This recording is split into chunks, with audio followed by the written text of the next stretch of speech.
का ऑर्डर आया मैतेई के हक में कि इनको एसटी स्टेटस के लिए कंसिडर किया जाए, सरकार इसके ऊपर पूरी कार्रवाई स्टार्ट करे। अगर मैतेई की सुने कि उनको हिल्स में जगह लेने की परमिशन नहीं है, वो टाउन एरिया में ही, अमित शाह भी वहाँ गए थे, ऑल पार्टी मीटिंग भी हो गई है, 55 कंपनी डिप्लॉय की थी इसमें। एक टाइम पे नेमार में जाकर उसमें सर्जिकल स्ट्राइक हुई थी, आपको शायद याद होगा। इससे पहले वाले टर्नओवर में हमारी सरकार ने वहां जाकर टेररिस्ट ग्रुपों को पूरा खात्मा किया था। हमारे ही लोगों को हथियार बनाकर वही टेररिस्ट ग्रुप उनको हथियार बांट रही है। बताइए उनके पास आधुनिक हथियार कहाँ से आ रहे हैं। मैं कहता हूँ बुलडोजर मॉडल वहाँ पे चलाया जाए, वहाँ पे जो भी गुनाहगार है उनका घर तक जो है गिरा देना चाहिए, ताकि उनकी पुश्तें भी याद करें कि एक महिला के साथ इस तरह का अभद्र व्यवहार करने का क्या नतीजा मिलता है।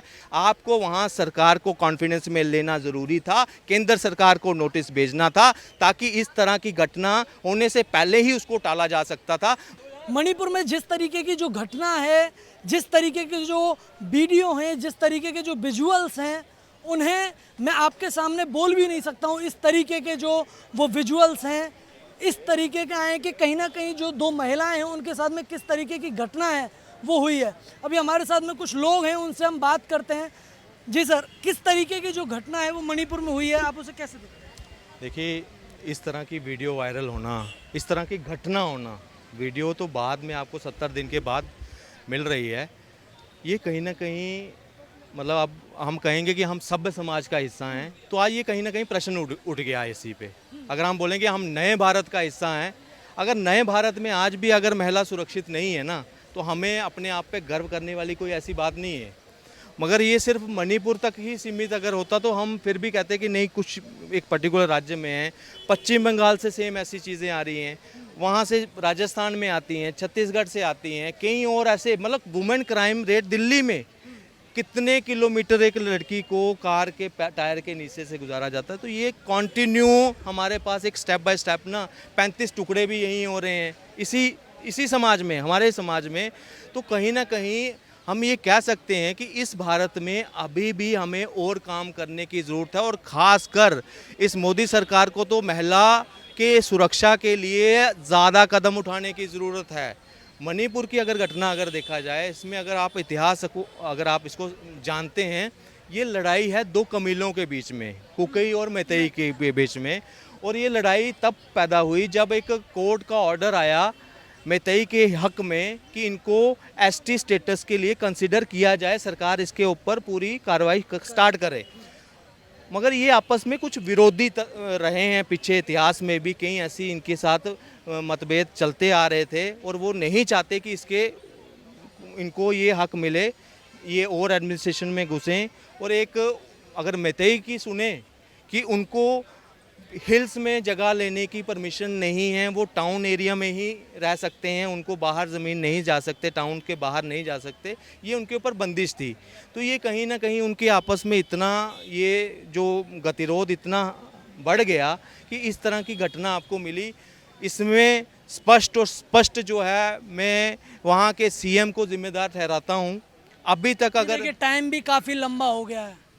देखिए, टाइम बिल्कुल हो गया है, मगर इस दौरान बहुत सी ऐसी खबरें हैं जो हम तक नहीं पहुंची है। अभी मैं जब ये कल का मुद्दा, कल 2 दिन से ये मुद्दा चल रहा है, जब हमें भी इसमें आंखें खुली हमारी कि भाई ये क्या इतना बड़ा अगर कांड वहाँ पे हो रहा है, तो कहाँ है सरकार, कहाँ है हमारे लोग, कहाँ हैं पुलिस, कहाँ है। तो जब वहाँ पे हमने पूरा खंगाला वहाँ पे, तो कई ऐसे जो लोकल न्यूज़पेपर थे उनको जब हमने छांटना शुरू किया कि ये 70 दिन पहले का था, और अभी तक जो 70 दिन की पहले की स्थिति थी, आज उससे काफ़ी सुधार हुआ है। और अब सिर्फ छुटपुट ऐसी घटना, ऐसी नहीं, मतलब जो मारधाड़ की घटना है वही हो रही है। जब पूरा आर्टिकल हमने पढ़ा, उसमें ये लगा कि जो स्कूल बंद थे इतनी देर से, इंटरनेट बंद था, इंटरनेट भी वहाँ खुला है, स्कूल जो है वैसे चालू हुए हैं। 4700 कुछ स्कूल थे टोटल, उसमें से सिर्फ 93 अभी ओपन नहीं हुए हैं, और वो उसमें भी मैक्सिमम ऐसे स्कूल हैं जिसमें शरणार्थी रह रहे हैं, इस वजह से वो नहीं ओपन हुए हैं। आज मोदी जी, ये वीडियो के आने के बाद मोदी जी ने भी आज बयान दिया वहाँ पे, तो ये भी एक कि देर की उन्होंने, ये भी एक लोग कह रहे हैं कि देर। जो विपक्ष है वो ऐसा आरोप लगा रहा है कि मोदी जी मणिपुर अभी तक नहीं गए। देखिए मैं एक विपक्ष की बात करूंगा। इस वक्त मैं मतलब किसी पार्टी का कार्यकर्ता बनकर काम नहीं करूँ, बात नहीं करूंगा। एक आम नागरिक की बात करनी है। यहाँ महिलाओं का सम्मान चाहे 2 साल पहले क्यों नहीं हुआ होता, मगर आज अगर कोई चीज़ सामने आ रहा है, किसी का एविडेंस, तो गुनाह रहता है और गुनाहगार को सज़ा होनी चाहिए, जो भी इसमें लिप्त हैं। इसमें सिर्फ ये जो लोग आपको दिख रहे हैं ना, सिर्फ यहीं तक लिप्त नहीं है। इंडिया टुडे ने उस लड़की से बात की है। उस वक्त जब रिपोर्ट दी है, उसने कहा कि मेरे पास पुलिस वाले जो मुझे लेकर जा रहे थे हमें घर छोड़ने, जब उन्होंने भीड़ देखी, उन्होंने भी हमें उनके हवाले कर दिया और भाग गए वो। तो उन पुलिस वालों के ऊपर भी कार्रवाई होनी चाहिए। यहाँ तंत्र भी बीच में कहीं ना कहीं नाकाम रहा। और मैं आपके चैनल से एक चीज़ बोलूँगा, देखिए मैं भाजपा समर्थक हूँ, मगर मैं अपनी जिम्मेदारी पूरी तरह जानता हूं कि अगर पद पे कोई बैठा है, वहां के मुख्यमंत्री जो हैं, उनका नाम है एन वीरेन, उनको इमीडिएटली इस्तीफा देना चाहिए। मैंने ये भी सुना कि उन्होंने पीछे इस्तीफे की पेशकश की थी, मगर उस वक्त हालात ऐसे थे कि नया मुख्यमंत्री चुनते उनको 15 दिन लग जाते और वहाँ हालात और ज़्यादा ख़राब हो जाते। मगर अब जो है, अगर नॉर्मलसी हो गए तो इनसे गद्दी छीनी जाए, इसकी जगह कोई अच्छा वहाँ पे नेता और बिठाया जाए और जो गुनाहगार है उनको सलाखों के पीछे, मैं कहता हूँ बुलडोज़र मॉडल वहाँ पे चलाया जाए। वहाँ पे जो भी गुनाहगार है उनका घर तक जो है गिरा देना चाहिए, ताकि उनकी पुश्तें भी याद करें कि एक महिला के साथ इस तरह का अभद्र व्यवहार करने का क्या नतीजा मिलता है।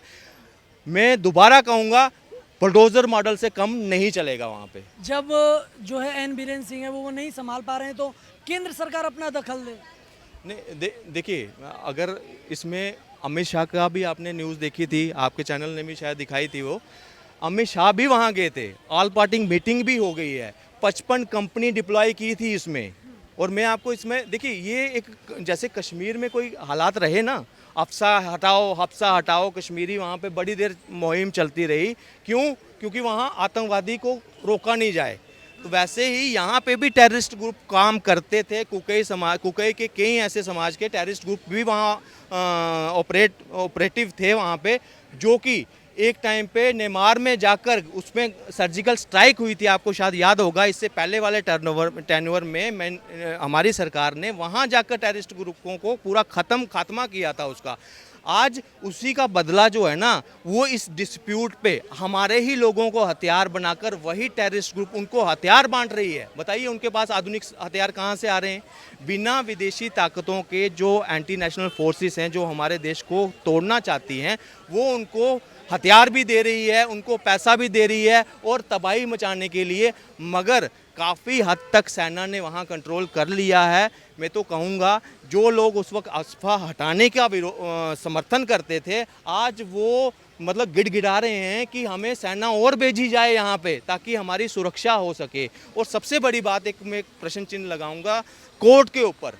आज कोर्ट, सुप्रीम कोर्ट इतने देर के बाद, अगर मोदी जी ने लेट बयान दिया है, इससे पहले सुप्रीम कोर्ट भी तो सू मोटो के तहत उन्होंने कल टिप्पणी कर रहा है। तो इससे पहले जब आप ये वहाँ पे फैसला दे रहे थे, आपको पता है कि 2 समाजों में गतिरोध है, इसमें डिस्प्यूट है, तो आपने पहले ही केंद्र सरकार को अपने इस फैसले के बारे में क्यों नहीं बताया? क्यों नहीं केंद्र सरकार को या राज्य सरकार को ये टाइम मिलता उनसे कि वो उसकी प्रॉपर तैयारी कर सकते? देखिए, राम मंदिर बनने वाला था, कितनी आर्मी डिप्लॉय हुई थी, आपने भी देखा। पूरे देश में जिस तरह का माहौल बनाया, वो एक हमारी और आपकी सुरक्षा के लिए था। अगर इस तरह का डिस्प्यूटेड रिजर्वेशन से रिलेटेड अगर कोई आप फैसला दे रहे थे, आपको वहाँ सरकार को कॉन्फिडेंस में लेना ज़रूरी था, केंद्र सरकार को नोटिस भेजना था, ताकि इस तरह की घटना होने से पहले ही उसको टाला जा सकता था। मगर सुप्रीम कोर्ट, हाई कोर्ट इसमें विफल रहा। मगर फिर भी मैं ये कहूँगा, ऐसी घटना दोबारा ना हो।